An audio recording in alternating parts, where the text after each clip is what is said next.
লিডসে দুর্দান্ত খেলার পরও পরাজয় নিয়ে মাঠ ছাড়তে হয়েছিল ভারতকে।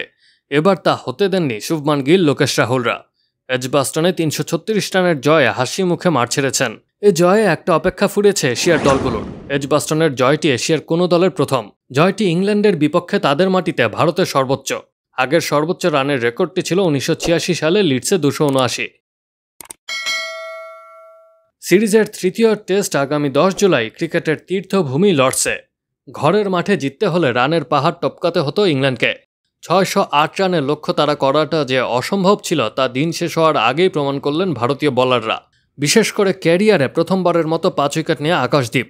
২৮ বছর বয়সী পেসারের সামনে দাঁড়াতেই পারেননি জ্যাক ক্রলি, জো রুটরা। ইংল্যান্ডের প্রথম ৫ ব্যাটসম্যানের ৪টি উইকেটই নিয়েছেন তিনি। পরে আরও ২টি উইকেট নিয়ে ক্যারিয়ার সেরা বোলিং করেছেন। ৯৯ রানে ৬ উইকেট নিয়ে ২ ইনিংস মিলিয়ে প্রথমবার টেস্টে ১০ উইকেট পেয়েছেন তিনি। প্রথম ইনিংসের সেঞ্চুরিয়ান জেমি স্মিথ কিছুটা প্রতিরোধ গড়ে শুধু পরাজয়ের ব্যবধানটাই কমিয়েছেন। ৯-৪ ও ৪ ছক্কা ৮৮ রানের ইনিংস খেলেছেন তিনি। সব মিলিয়ে দ্বিতীয় ইনিংসে ২৭১ রানে অল আউট হয়েছে ইংল্যান্ড। এর আগে প্রথম ইনিংসে স্মিথ ও হ্যারি ব্রুকের সেঞ্চুরিতে ৪০৭ রান তুলেছিল ইংল্যান্ড। অন্যদিকে রেকর্ড বইয়ে দেয়া গিলের ২৬৯ রানের ইনিংসের সৌজন্যে প্রথম ইনিংসে ভারত ৫৮৭ রান করে। দ্বিতীয় ইনিংসেও সেঞ্চুরি হাঁকান ভারতীয় অধিনায়ক। ১৬১ রানের ইনিংস খেলেছেন গিল। তার ইনিংসে ভর করেই পরে ৬ উইকেটে ৪২৭ রানে দ্বিতীয় ইনিংস ঘোষণা করে ভারত।